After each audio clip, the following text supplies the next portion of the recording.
नमस्कार, मैं हूं कपिल और आप देख रहे हैं नेक्स्ट 9 न्यूज। अगर बात करी जाए नितिन गडकरी की, तो बीते दिनों उनको लेकर एक अफवाह फैला दी गई और उसके बाद सियासी राजनीति में भूचाल मच गया। दरअसल नितिन गडकरी को लेकर एक अफवाह ये फैला दी गई कि क्या गडकरी राजनीति से संन्यास लेने जा रहे हैं, और उनकी तरफ से ऐसा कोई बयान नहीं दिया गया था, लेकिन बावजूद जो फेक खबर थी उसमें बयान जारी किया गया था कि मुझे राजनीति में दिलचस्पी नहीं है और आने वाले वक्त में शायद ही मैं चुनाव लड़ता हुआ नजर आऊं। लेकिन जब ये फैक्ट चेक किया गया तो ये गलत साबित हुआ। और आपको बताते चले कि नितिन गडकरी, अगर बात करी जाए पूरे भारत की, तो केंद्रीय राज्य एवं परिवहन मंत्री हैं और इस दौरान वो अपनी जिम्मेदारी को बखूबी संभालते हुए नजर आ रहे हैं। अगर आप कर्नाटका की बात करी जाए तो वहां पर मैसूर एक्सप्रेसवे शुरू हो जाता है। यूपी की बात करी जाए तो तमाम तरह के एक्सप्रेसवे ना सिर्फ निर्माणाधीन है बल्कि कई एक्सप्रेसवे बन चुके हैं और चालू हैं। तमाम, अगर हम और भी शहरों की बात कर लें या फिर राज्यों की बात कर लें, वो चाहे महाराष्ट्र हो चाहे मध्य प्रदेश हो,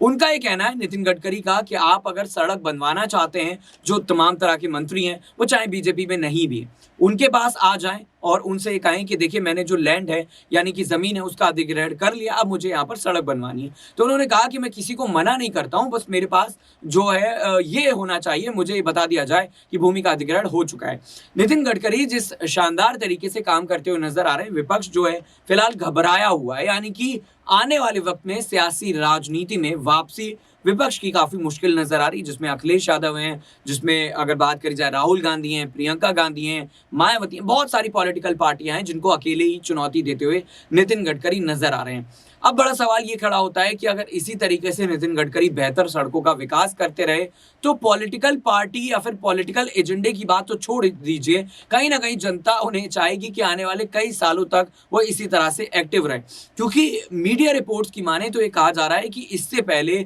इतना शानदार कोई मंत्री रहा हो जिसने इतना बेहतर तरीके से काम किया हो, ये काफी मुश्किल नजर आता है। तो नितिन गडकरी कहीं ना कहीं अब एक ऐसे चहेते नेता हो चुके हैं जो ये कहते हैं कि अगर मैं काम करूं तो आप वोट दीजिए, अगर मैं काम ना करूं तो मुझे वोट नहीं दीजिए, यानी कि मत दीजिए। आपने इससे पहले कभी कोई राजनेता शायद ही देखा होगा जो इस तरीके से डंके की चोट पर कहता है कि देखिए मुझे वोट देना है तो आप दीजिए, नहीं देना तो मत दीजिए। क्योंकि काम इतना बेहतर जो है वो नितिन गडकरी करके दिखा रहे हैं कि जनता ये चाहती है कि वो एक साल यानी कि 5 साल का जो टर्म है वो नहीं, बल्कि आने वाले कई सालों तक अगर इसी तरह से वो जो ये मंत्रालय है, सड़क परिवहन मंत्रालय, ये संभालते हैं तो कहीं ना कहीं नेशनल हाईवे बहुत बेहतर हो जाएंगे भारत के अंदर, और भारत का विकास जो है वो काफी तेजी से होगा। क्योंकि एक राज्य से दूसरे राज्य, एक शहर से दूसरे शहर जाने के लिए लोग सड़कों का इस्तेमाल करते हैं, और जब वोट करने के लिए भी कहीं ना कहीं जाते हैं, कई बार ऐसा भी होता है कि लोग एक शहर में काम करते हैं, दूसरे राज्य में जाकर काम करते हैं और वापस अपने शहर में जाते हैं